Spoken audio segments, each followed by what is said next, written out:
Hey YouTube, Carter here. What is going on? Got another video here. This is going to be a Grayman Satu. I'm not going to call it a review. I'm going to call it a closer look, first impression, something like that. And I'll explain the reason for that right now. Reason for that is this knife is built like a tank. It's super tough. Super heavy. You know, made to withstand anything and everything. That camp, right? That knife camp. So it gives up a lot of other performance areas because of that.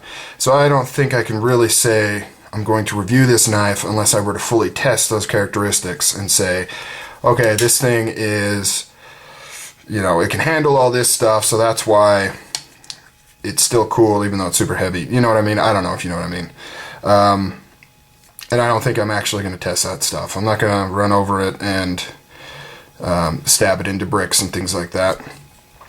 I don't know. Who knows what the future holds. Anyways, sorry about that rambling at the beginning. I'll skip that.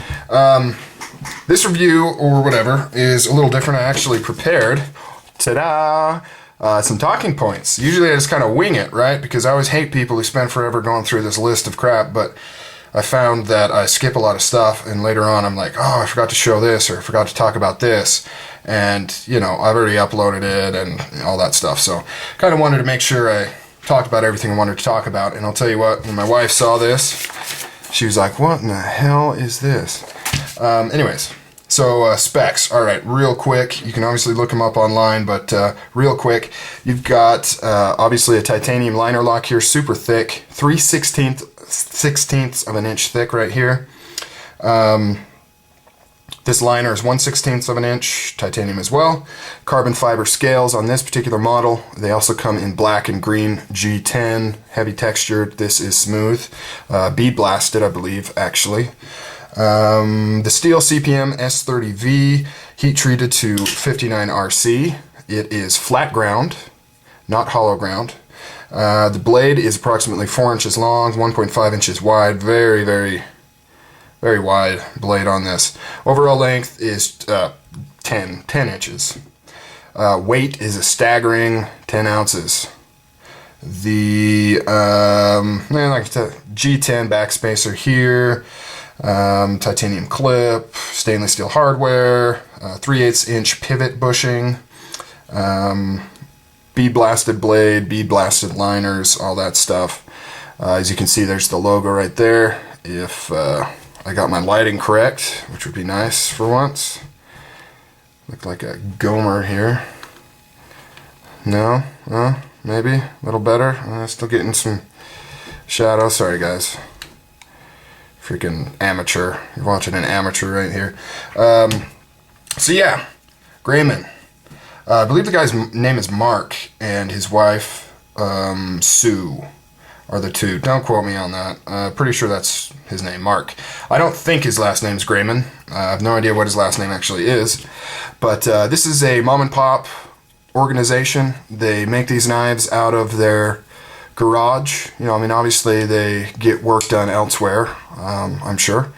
But yeah, you know, it's just these two, and they've been making these knives for not too long, not the folding model. Now, they've been doing fixed blades for quite a while, but the folding models are fairly new on the market.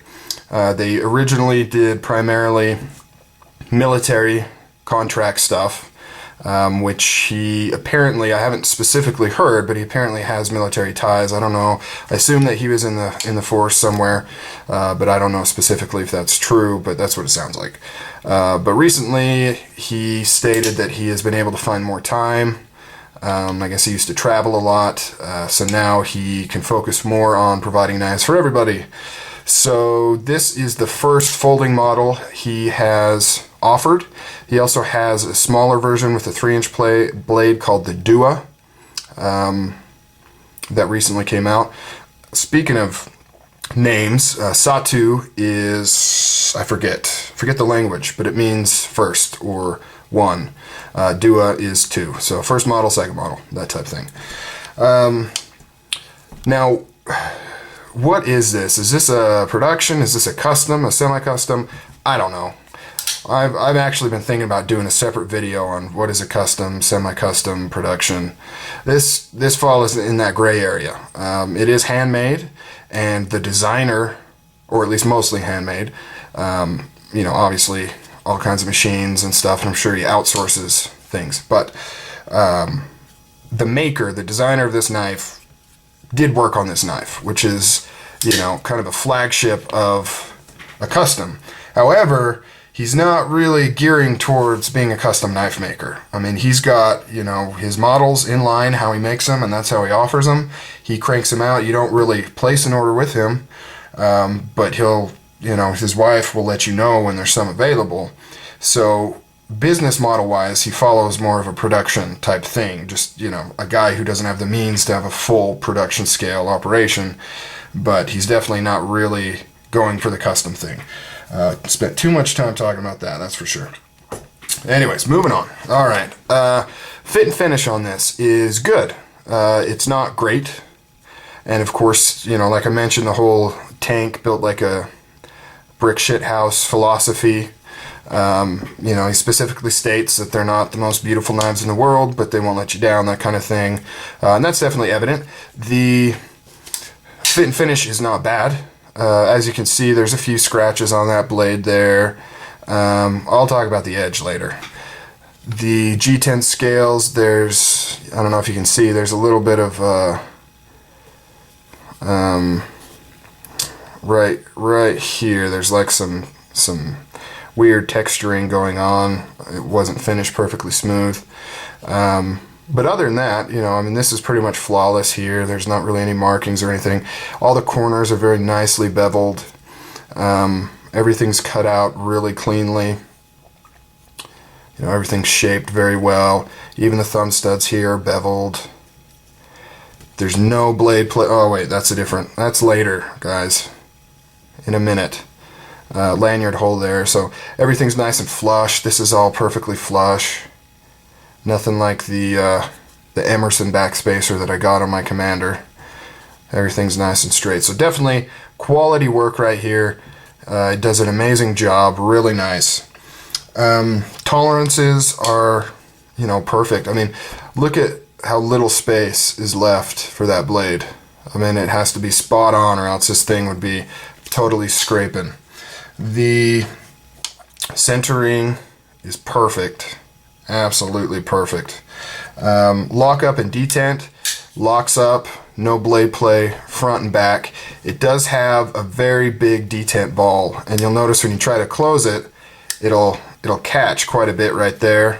And then also when you first go to open it, there's quite a bit of resistance right there. But this knife actually features a bushing system. So it has a bushing that slips onto this pivot screw right here and allows it to be very, very fluid. So, I mean, this is just super smooth. Really, really smooth. And as I mentioned in my Spyderco video, you know, that's very touchy, especially for kind of a handmade knife like this. If he doesn't get that right, it's going to have a lot of play, or it's not going to move well. And so on this knife, you can crank down on this. You can tighten this all the way, and it's still super smooth, super nice.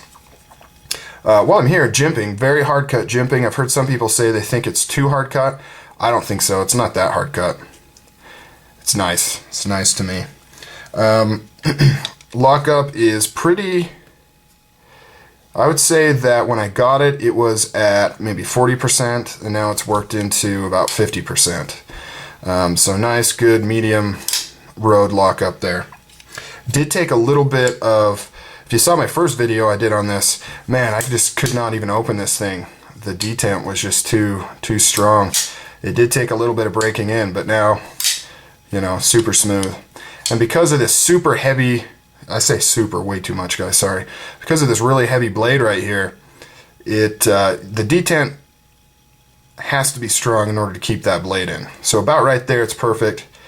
You give it a little flick and it goes open. Another thing is that because this is such a wide lock bar, it's really easy when you go to open it that you're putting, you know, to put pressure right here, which puts pressure on the detent ball, which keeps it closed. Like the harder, if you squeeze, it makes it really hard to open. You got to kind of relax these fingers and not hold it too tight, or else it gets kind of hard to open. Already went over the action, super smooth, flies open, more so than you're seeing here. It's, you know, I'm kind of reaching around this tripod here, and then I've got a wall right here, so it's kind of working in limited area. But when you actually have the space, you can get this sucker to fly open.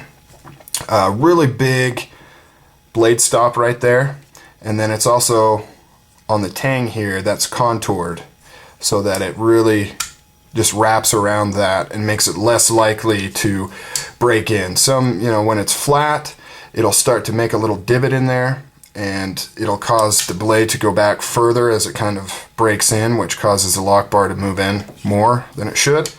So that's really nice touch there. No lock bar stabilizer. The pocket clip kind of acts as one, but not really. You can actually bend this out pretty far. So that's definitely something to consider, but in normal use, I don't think you are going to have any sort of problem with that. The ergonomics on this is really nice. Really fits well in the hand. And look how big that is. That's insane. That is huge. Huge knife. And I got pretty big hands, so, I mean, I should get my wife to hold this thing. Put it in the video. She's at work, though. But, yeah, it does. It feels really good. Your hand kind of just wraps around it there. Some people have mentioned the lack of a choil, mainly because they have the room for it, and you can grab it like this, but the choil also acts kind of as a safety device if this were to fail. Having a choil on the actual blade itself will prevent it from cutting into your finger, but I'm not too concerned about that at all. Now let's talk about the most important thing, I think, is practicality. You know, I mean, can you carry this knife?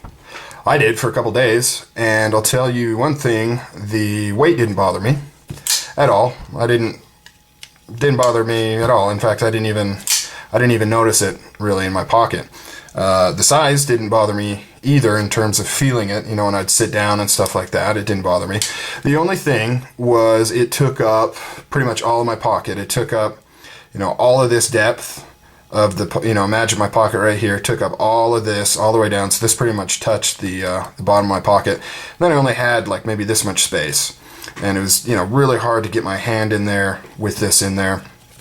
But other than that, that was the only setback. I personally don't need a knife this big, EDC, although how much fun is it to whip this thing out, you know? That's pretty cool. But yeah, so it's definitely EDCable if you can kind of devote a whole pocket for it. But the weight, you know, a lot of people talk weight. I don't mind the weight. However, at the same time, though, I will be comparing this to a Strider, and that is a considerable difference that's worth noting is the weight factor.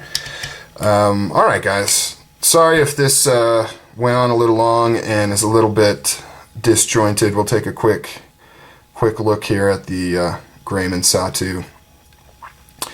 You know, as hard as I try to not be frantic when I'm talking about knives, I get that way. I jump all over the place and do all kinds of crazy stuff. Oh, the edge! I forgot about the edge. Now the edge is the biggest controversy with these knives. Grayman, well, Mark, whatever his name is, he calls this a toothy edge, which is to say the least. It's more like a micro serrated edge. Looks wise, it looks terrible, right? It looks like it's unfinished, like somebody that didn't know what they're doing sharpened it, but it's also kind of unique.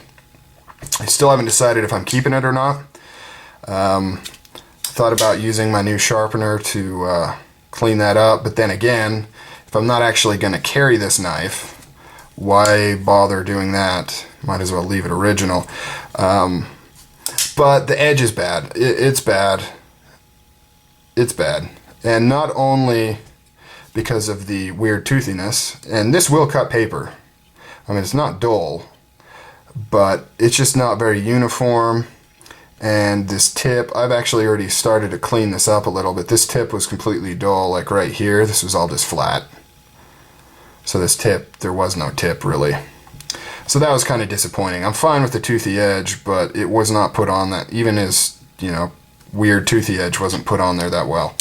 But other than that though, you know, these are a pretty cool value, awesome knife, definitely the strongest folder I think that's out there. I'll say that. I'll say that this is, as far as just ridiculous strength, I would say this is the strongest folder you can get right now. Well, okay, maybe not. Maybe Crusader Forge. I don't know. It would be close between this and Crusader Forge. In fact, this kind of reminds me of a Crusader Forge, just without all the pretty stuff. You know, without the nice carved G10 and the cool 3D finish on the blade, and you know, all the other extra cool details they put in there on the lock side and stuff like that. Wow, I've talked way too much. All right, guys, catch you later. I knew this would happen. I forgot to talk about something on the Satu, the toothy edge, my philosophy on that. I kind of look at this as a folding machete, right? You have a machete, you don't put a polished edge on that machete because there's no point. You use a machete to chop down large things, usually wooded plants and such.